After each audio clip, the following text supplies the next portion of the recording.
Hi, thanks for joining me again. I'm Laurie Wallin of Living Power Life Coaching, and I have been working on my Facebook page this week on the idea of change. We've had a lot of quotes on there. People have been interacting about what's good about change, what's hard about change, the kind of gifts that they've received, whether expected or unexpected, from situations that brought a lot of change into their life. And it's been a neat opportunity for all of us to engage something that's probably one of the scariest things that we have in life as people. I don't know about you, but I could always use more tools for how to do the change thing well, because the truth is it's just going to keep coming. It's going to keep coming for the rest of our lives. And so there are some concrete things that we can do that help us to be resilient to change and help us to thrive in the middle of it. And one of them I just discovered recently at a workshop that a friend hosted. She is another life coach who I know, Andrea Owen. She hosted a vision board workshop, and you probably heard about vision boards before, but for those who haven't, what they are is a tool for you to take a look in a visual way at the things that drive you, at the things that you're longing for, at the things that you're working toward, the things that you want to see come about in your life. And in a secular worldview, it looks like what you will create, what you will materialize. And there is a lot to say about the law of attraction. There's a lot of truth in that. What the kind of stuff that we marinate on in our heads is really what we're going to attract in our lives. For a Christian, it is an opportunity for us to say, God, what do you see? What do you see? Because you see what's coming and I don't. So what do you see in me? What is there? What are you promising? Where are we headed?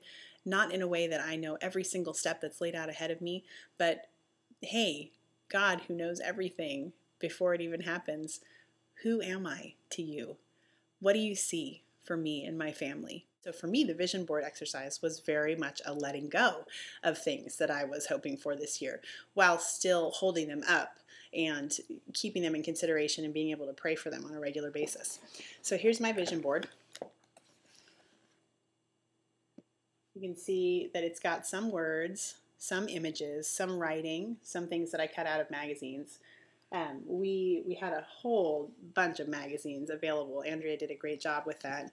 And so some of these images you can see up here in the corner are of places that I would love to be, or if not those places directly, the kind of feeling that they give to me, a sense of adventure, a sense of openness. That's a word and a thought that was very apparent while I was working on my board.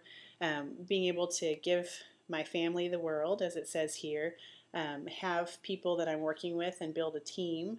And in particular, I've been looking for a mentor for a lot of the work that I'm doing.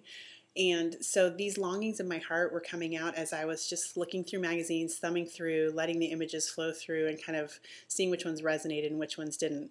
But so ultimately, I collected all of these on my vision board.